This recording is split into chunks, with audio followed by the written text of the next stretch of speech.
Happy Tuesday! Got a couple meetings today, and I'm also going to start messing around with two things I wanted to tell you about that I think are pretty cool.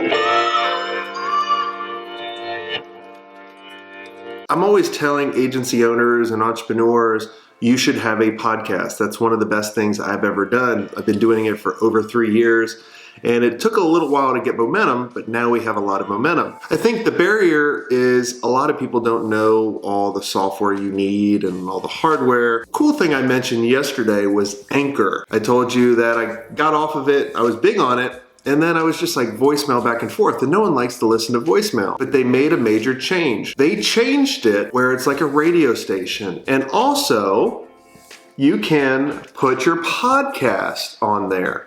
So what I'm doing with the SwenkToday is I'm putting that audio, I'm uploading that audio each day to Anchor. And then Anchor will submit that to, I think, iTunes and Google Play and Stitcher and all those. You don't even need software. You could literally upload it and just talk in your phone, which I think is really pretty cool. You know, audio is something that saves people time, and they can listen to it while they multitask. So it's a way more powerful. I'll get over 10,000 downloads per month per episode versus on the videos, maybe a couple hundred. So that's how big of a difference it is. The other thing I'm going to mess around with is Instagram audiences. So if you're one of the lucky ones on your Facebook business profile, you can now create custom audiences for people that engaged with you on Instagram.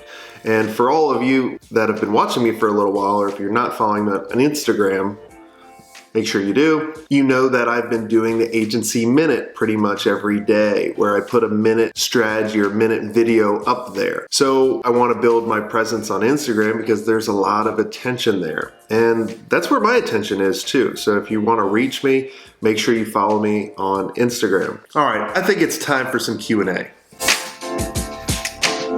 So Nigel asked, for salaried salespeople, do you pay commission on signing or on the invoice payment?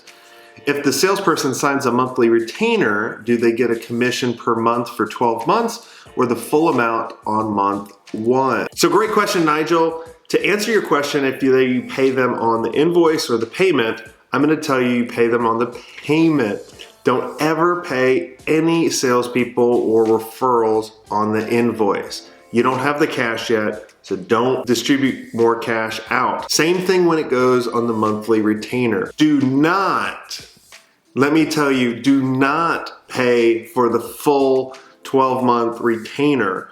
Only pay them once a month after you get paid. And literally what we would also do is we would pay our salespeople 30 days out. Just in case any checks bounce, any credit cards didn't go through, we would pay 30 days out. And it would also help us with cash flow. So if you could pay your salespeople on a 30-day delay, you're gonna have more cash. Your cash flow is your blood. You lose your cash flow, your company does not operate anymore.